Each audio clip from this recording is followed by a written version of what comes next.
मित्रांनो विशाल जपकर आहे बघा बोटा बिटात सारा हातात नाचवणार होता मित्र म्हणे जाऊ दे मिळून दे आता दुधाचे रेट वाढवणार होते त्याच्यामुळे म्हणता येईल मित्रांनो जाणार बिणार बघा टॉपचा विषय होणार आहे मित्रांनो पण विशाल जपकर लवकरच्या लवकर फॉलो बिलो करून द्या मित्रांनो काय बघा दूध वाढवणार आहे त्याच्यामुळे काही विषय नाही मित्रांनो पण 40 रुपये बाजार होणार आहे मित्रांनो नाद नाही करा बाजारासकट मित्रांनो पण विशाल जपकरला लवकरच्या लवकर फॉलो बिलो करून द्या मित्रांनो नाद नाही करा दर्शी गायांचा आणि म्हशीवाल्यांचं सगळं मित्रांनो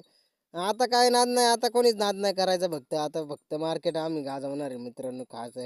खास म्हशीवाल्यांना बघा मित्रांनो म्हशी टॉपचा विषय होणार आहे मित्रांनो नाद कोणीच करीत नाही आता पण आता एम पेक्षा भारी ते गायांचं आता मित्रांनो नाद नाही टॉपचा विषय होणार आहे मित्रांनो पण आता गुरं राहणार मी नाच सोडून आलो होतो मित्रांनो पण आता बघा इथं पोरं बिरं कसे नाचून तमाशापेक्षा दुप्पट पोरं आहे मित्रांनो आता बोटं बिटं बघा मित्रांनो बोटं केलेले मित्रांनो सारे पाच मित्रांनो पण आता अंगठ्या बिंठा सारा 2 बोटं वर केलेले मित्रांनो आता सारे बोटं वर गेलेले आता बघा मित्रांनो टॉपचा विषय पाच बंप मारलेले मित्रांनो त्याच्यामुळे 6वा पंप मारणार होत पण अपेक्षा संपलेली होती मित्रांनो पण आता रानात आलेलो आहे 12 वाजता त्याच्यामुळे काही विषय नाही मित्रांनो पण आता भेटूच्या पुढल्या ब्लॉकमध्ये मित्रांनो पण सपोर्ट सिस्टम करून टाका मित्रांनो फॉलो बिलो नक्की करून टाका विशाल जपकरला मित्रांनो पण नाद कोणी करायचा ना म्हशीवाल्यांचा पण म्हशीवाल्यांपेक्षा आम्ही भारी मित्रांनो टॉपचा विषय होणार होता मित्रांनो 2.5 लाखाच्या म्हशी मित्रांनो आता रेट बीट सारा टॉपचा विषय होणार आहे मित्रांनो पण नाद कोणी करायचा नाही म्हशीवाल्यांचा मित्रांनो पेक्षा ते भारी मित्रांनो पण लवकरच्या लवकर फॉलो बिलो करून टाका धन्यवाद आहे त्याच्यामुळे काही विषय नाही मित्रांनो धन्यवाद फॉलो बिलो करून टाका मित्रांनो